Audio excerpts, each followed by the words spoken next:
इंदौर से काफी लंबा सफर तय कर आज हम पहुंच गए उत्तराखंड के अल्मोड़ा शहर में। इस शहर में शिव का एक ऐसा अलौकिक धाम है जिसका वर्णन आपको स्कंद पुराण, शिव पुराण एवं लिंग पुराण में भी मिलता है। माना जाता है कि यह वही पहला मंदिर है जहां पर शिव की पूजा एक लिंग के रूप में करने की परंपरा शुरू हुई। मंदिर प्रांगण में पहुंचते ही एक अलग ही आध्यात्मिक ऊर्जा का एहसास हमें होने लगा। मंदिर परिसर के अंदर सिलसिलेवार तरीके से 125 छोटे बड़े मंदिरों को करीब से जाकर देखा, जिसमें से 108 मंदिरों में शिवलिंग विराजित हैं। उत्तराखंड के सांस्कृतिक धाम कहे जाने वाले जागेश्वर धाम को शिव के 12 ज्योतिर्लिंगों में से भी एक माना जाता है। कहा जाता है कि केदारनाथ, बद्रीनाथ, गंगोत्री, यमुनोत्री इन चारों धामों के अलावा एक यह 5वां धाम भी है। जागेश्वर को योगेश्वर भी कहा जाता है। माना जाता है कि भगवान शिव एवं सप्त ऋषियों ने इसी तपोभूमि पर तपस्या की थी। इन्हीं बातों के चलते जागेश्वर धाम आना बेहद ही हितकारी माना जाता है। एक मान्यता यह भी है कि यहीं पर शिव जागृत अवस्था में आए थे, इसलिए इस धाम का नाम जागेश्वर पड़ा। पुराणों में कहा गया है, माँ वेजनाथ मनुषा वज्रंतु काशीपुरी शंकर वल्लभा माया नगयाम मनुजा न यान्तु जागीश्वराख्यम तू हरम वज्रंतु। अर्थात मनुष्य वेजनाथ न जा सके, शंकर प्रिय काशी या माया नगरी यानी हरिद्वार भी न जा सके तो जागेश्वर धाम में शिव दर्शन अवश्य करना चाहिए। कहा तो यह भी गया है, धरती पर विद्यमान यह वह स्वयंभू शिवलिंग है जिसकी ब्रह्मांड में सर्वप्रथम पूजा शुरू हुई एवं इस शिवलिंग में शिव के त्रिनेत्र के भी दर्शन होते हैं। साथ ही यहाँ अति प्राचीन कुबेर मंदिर भी विराजमान है, जहाँ के दर्शन मात्र से व्यक्ति के जीवन में सफलता एवं उसके धन और धान्य में वृद्धि होती चली जाती है। आइए जानते हैं यहाँ के पुजारी वसंत भट्ट से इस मंदिर के इतिहास के बारे में। नमस्कार, मैं वसंत भट्ट, ज्योतिर्लिंग जागेश्वर धाम पुजारी। और यहाँ का परिचय ये है, मान्यता यह है कि हमारा स्कंद पुराण, शिव पुराण, लिंग पुराण और मानस खंड, इसमें वर्णन आता है भोले बाबा का जागेश्वर स्वरूप में। जागेश्वर का मतलब जाग स्वरूप में ईश्वर, जागेश्वर। तो 4 नामों से भोले बाबा जाने जाते हैं, जागेश्वर, नागेश्वर, यागेश्वर और हाटकेश्वर। 4 नामों से जाने जाते हैं। भगवान स्वयं यहाँ पे ज्योतिर्लिंग स्वरूप में विराजमान है। आप शिवलिंग का स्वरूप दर्शन करेंगे, अर्धनारीश्वर स्वरूप में है। शिवलिंग 2 भागों में है, बड़ा भाग भोले बाबा का, छोटा माता पार्वती का। और सामने अखंड दीपक है जो 1400 वर्षों से अखंड जलते आए हैं। तो मान्यता यह है कि जब आदिगुरु शंकराचार्य जी यहाँ पे आए थे तो उन्होंने ये दीप प्रज्वलित किया था, तब से अखंड जल रहा है। जिनके हाथ में वो दीपक है वो राजा दीपचंद, और उनके बगल में पवनचंद राजा प्रतिज्ञाबद्ध है कि जब तक ये नक्षत्र, सितारे और ये धरती का कालचक्र चलता रहेगा तब तक यहाँ पे हम विराजित हैं। भोले बाबा की पूजा होती आई है और होती रहेगी। भोले बाबा, मान्यता यह है कि भगवान जागेश्वर महादेव की सबसे पहले यहाँ पे देवों ने, ऋषियों ने, मुनियों ने सबने मिलकर यहाँ पे पूजा की थी, और ज्योतिर्लिंग की पूजा का स्वरूप जो है वो जागेश्वर धाम से प्रकाशित हुआ। और उसके बाद यहाँ पे दक्षिणमुखी सिद्धपीठ हनुमान जी हैं जिनका आप दर्शन करते हैं। और उसके बाद फिर पीछे माता जी का स्वयं शक्तिपीठ है। यहाँ पे पुष्टि माता शक्तिपीठ है, 52 शक्तिपीठों में से एक है। ओम त्र्यंबकम यजामहे सुगंधिम पुष्टिवर्धनम उर्वारुकम। तो पुष्टि माता आगे सामने मृत्युंजय महादेव का मंदिर है, पीछे माता पुष्टि माता का मंदिर है। तो मृत्युंजय महादेव के ठीक सामने आपको नंदी महाराज के दर्शन होंगे, बैल स्वरूप में दर्शन है। तो मानता यह है, प्राचीन समय में जो भी भक्त यहाँ पे मनोकामना, जो भी मनोकामना कहते थे वो तुरंत फलित हो जाती थी। आदिगुरु शंकराचार्य जी आए, उन्होंने इस शक्ति को कीलित कर दिया ताकि भविष्य में इसका दुरुपयोग न हो। और जो आप लोक कल्याण के लिए, जन कल्याण के लिए अपनी मनोकामनाएं कहते हैं, भगवान भोले बाबा पूरी करते हैं।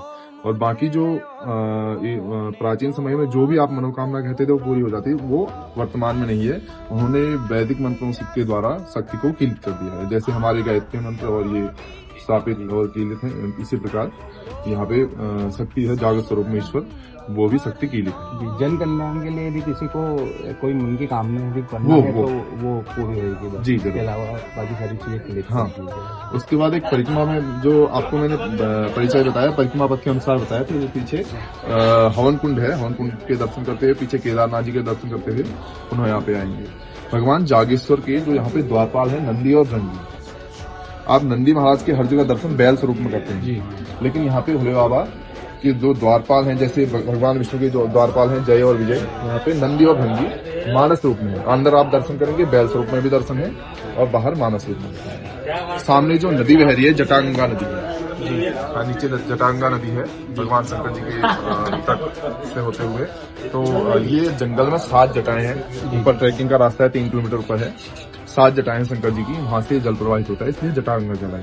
ये आगे रामेश्वरम में मिलती है, आगे सरयू में मिलती है।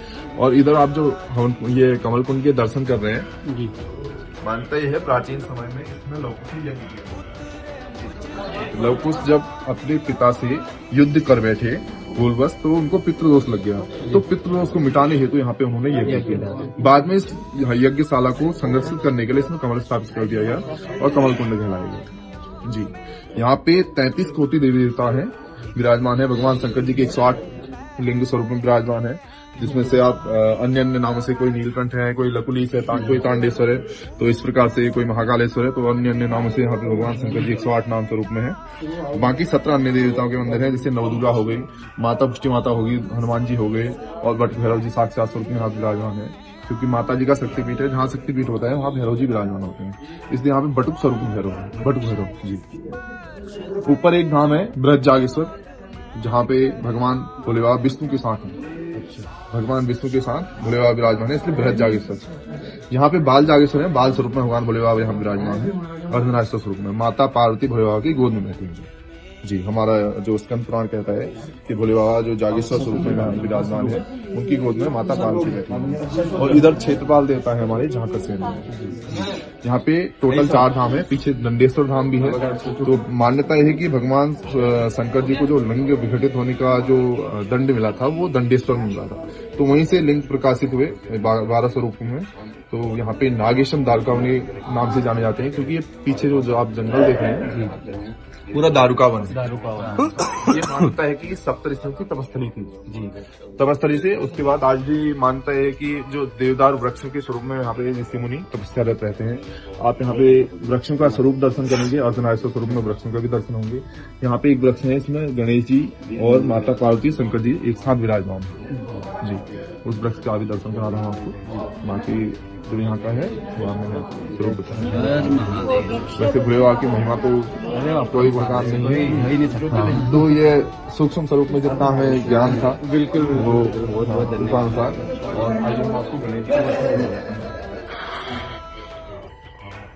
वैसे तो यहाँ पे सारे वृक्ष अर्धनारीश्वर स्वरूप में विराजमान है, लेकिन जो आप सामने वृक्ष दर्शन कर रहे हैं भगवान गणेश जी के साथ जय हो, जय जयकार हो। बिल्कुल। अच्छा, अर्धनारीश्वर मतलब 2 वृक्ष एक साथ है ना? हाँ, और गणेश जी भी साथ में देखो, जड़ से एक, ऊपर से 2। ठीक, ऐसे ही आप शिवलिंग के भी दर्शन करते हैं। हाँ, शिवलिंग का मैं आपको अच्छे से वो फोटो भेज दूंगा मेरे पास होगा तो जी। तो हाँ, जड़ से एक बहुत सुंदर।